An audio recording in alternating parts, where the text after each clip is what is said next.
সংখ্যালঘুদের আগামী দিনে এই লড়াইটাকে আরো আক্রমণ সমস্ত শক্তি দিয়ে যে মৌলবাদী শক্তিরা করছে ওখানে যে নির্বাচিত সরকার হওয়ার পরে যেভাবে রাজনৈতিক নেতাদের যেভাবে সাধারণ মানুষের উপর আক্রমণ নামিয়ে আনা হচ্ছে ধর্মের নামে, ফলে সেখানে দাঁড়িয়ে আমরা এর তীব্র প্রতিবাদ করছি। সেখানে একজন শ্রমিক মুসলিম হতে পারে, তার উপরে আক্রমণ আনিয়ে আনা হয়েছে। সংখ্যালঘু তিনি একজন শ্রমিক ছিলেন, দীপুদা। আবার আমরা দেখছি ভারতবর্ষে এই কালিয়াচকের জালালপুরে আফরাজুলকে খুন করে স্কুটার থেকে ফলে দুই মৌলবাদী শক্তি চায় যে ভারত এবং বাংলাদেশ উত্তপ্ত হোক। আমাদের রাষ্ট্র বাংলাদেশে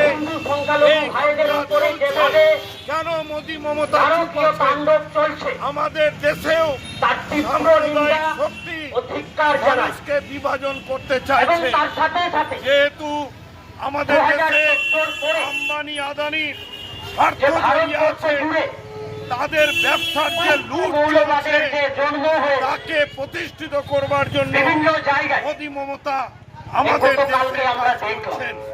আর অন্যদিকে মানুষের রুজি জীবন জীবিকার প্রশ্নগুলোকে ধামাচাপা দিতে চাইছেন। আমাদের এলাকায় মানুষ বসবাস করে আছেন, আজকে তাদের জমির কোনো ব্যবস্থা হচ্ছে না। এতই মন্দির মসজিদ খরচ, তাহলে এই হাজার হাজার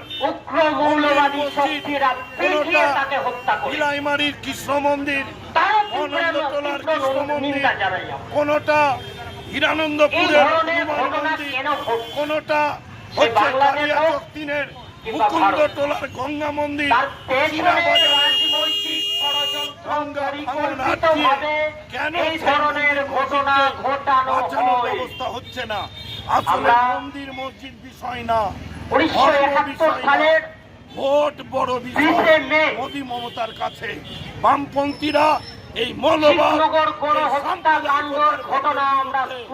যুদ্ধ করবে, আজীবন করে মানুষকে গণতন্ত্র শান্তি শান্তির কথা মানুষ আনবার সেনাবাহিনীর হাতে আজকে আমরা প্রায় 10,000 প্রতিবাদ জানিয়ে হিন্দু মুসলিম সকল মানুষকে আমরা আজকে রাস্তায়